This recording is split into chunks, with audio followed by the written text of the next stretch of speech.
The AYN Odin 2 is probably one of the best handhelds you could possibly buy for Android emulation right now. It has some of the best performance you could possibly need out of this kind of a device. It can emulate basically anything. If you want to emulate your basic 8 and 16-bit stuff, it can crush that. If you want to go as high as Nintendo Switch, 3DS, even PS Vita games are all super playable. Not just playable, they run phenomenally. But some of you guys might be familiar with AYN Neo. They are a very popular company making all sorts of devices, handheld PCs, Android devices, you name it. They make the same things as basically all these other emulation companies do. But one of their recent products, the AYN Neo Pocket S, is probably the closest thing to a true Odin 2 competitor. And bear in mind, I might get their names mixed up, they're very similar. But the Pocket 2S is truly one of the best looking handhelds, and truly is an amazing device in stunning overall design. And how does it stack up to the current king of emulation? Does it lose out? Is it better? Let's find out, so let's just jump right into this. The Pocket S uses a Qualcomm Snapdragon G3X Gen 2. Some of you might be familiar with that device. Razer released the device not too long ago using the first generation of this chip, and needless to say, it was a steaming pile of garbage. So let's hope that this version holds up a little bit better than the previous version.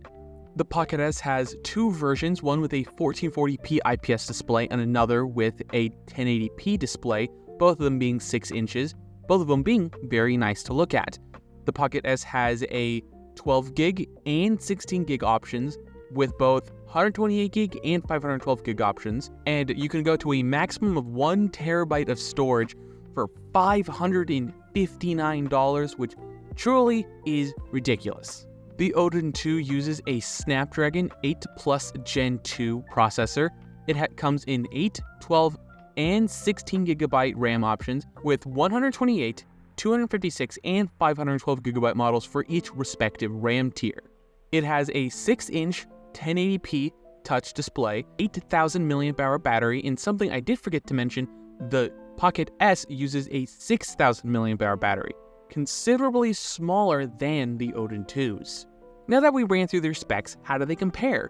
Well, the Odin 2 is probably one of my favorite handhelds I've ever used, and it maintains its spot in my loadout for daily driver handhelds. Runs great. You can play any game system you could possibly want. We have reached a point with these devices that performance isn't the limiting factor. It is the development on the drivers and on the emulators themselves.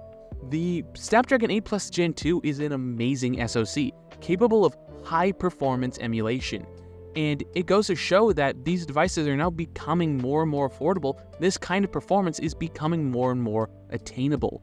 But the Pocket S does not reflect that. It does perform pretty good and on paper should be more powerful than the Snapdragon 8 Plus Gen 2 inside of the Odin 2. But it's still kind of weird. Drivers are what's important here, and optimization for each of these emulators to that specific SoC is what matters the most. And simply speaking, it's not there. You get some weirdness, especially with Nintendo Switch emulation. Sometimes you get, it's just a lot darker than it's supposed to be. You get flashing, block, just weird graphical glitches, or sometimes the game just won't even boot. And it's kind of bad. You simply can't trust it in its default state to run Nintendo Switch games consistently. There are ways to get around it. You can use third-party drivers. A popular solution is to use the turn-up drivers, and it's the only way to make Nintendo Switch emulation functional on this device.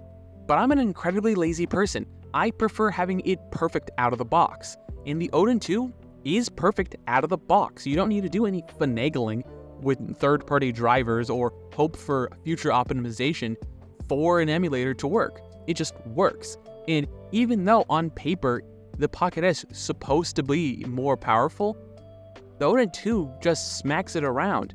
Not by a huge margin, but for all the other kinds of emulation, they're about even.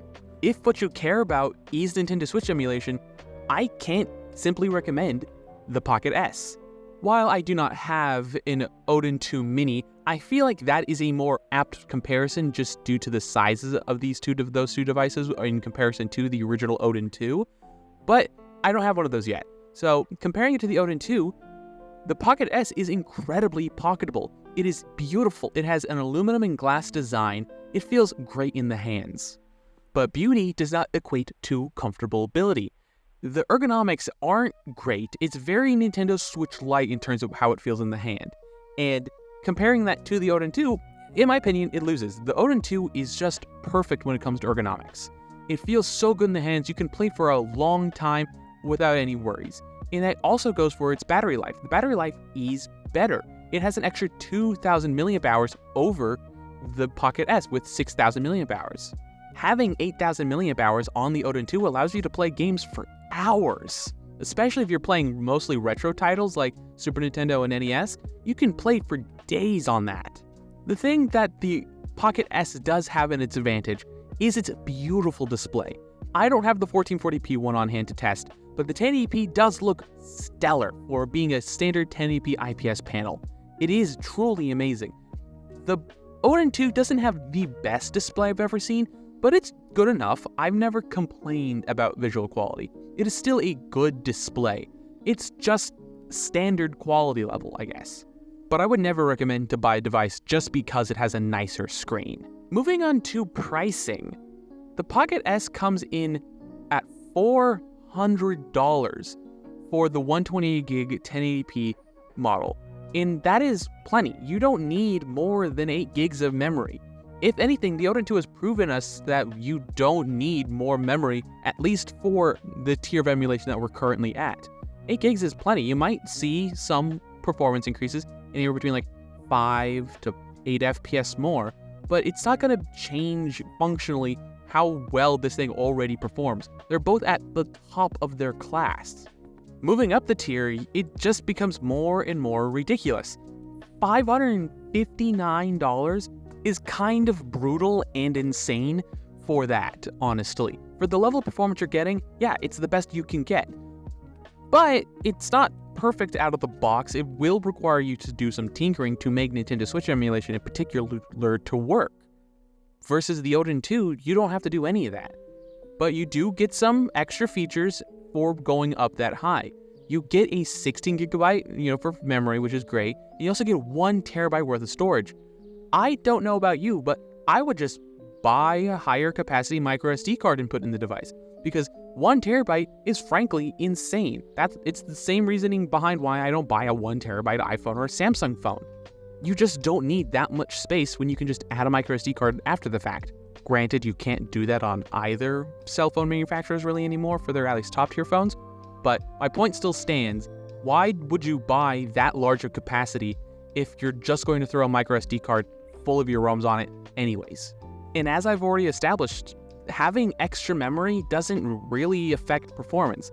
It can to an extent, but you start entering the realm of diminishing returns incredibly fast. The Odin 2 you can get for a comparatively cheaper price for $300 for the Odin 2 and $339 for the Odin 2 Mini when that comes out. Odin 2 Mini will have a mini LED display, which arguably will be much nicer than the display on this Pocket S. Some other thoughts I've had in my time using the Pocket S: the analog sticks aren't great. They're weird and they're Hall effect, but sometimes it takes a little bit of practice to get Hall effect joysticks right, and these just feel not great. The D-pad, terrible. When you can push down the center of the D-pad and the entire D-pad presses, that's a bad D-pad. Whenever I have to play Mario and just do like a diagonal or like thumb rotational move to go from running to crouching, so I can do like a crouch slide, it feels terrible and barely works. I might be a little bit biased to the Odin 2. It is the device that I've had more experience with and have enjoyed that entire time. But that doesn't mean I didn't like my time with the Pocket S.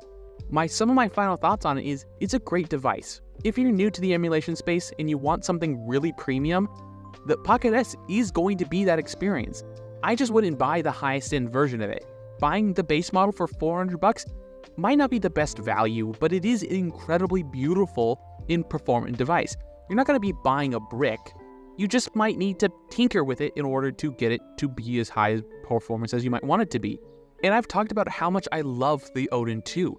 So personally, I would recommend just getting an Odin 2 base model and calling it a day. You can get that for $300, $100 cheaper than the cheapest version of the Pocket S. And if you want something smaller than the Odin 2, just wait for the Odin 2 Mini. It's going to have a nicer screen than both these, it's going to be smaller, and it's going to be about as powerful as the Odin 2 already is because it uses the same Snapdragon 8 Plus Gen 2.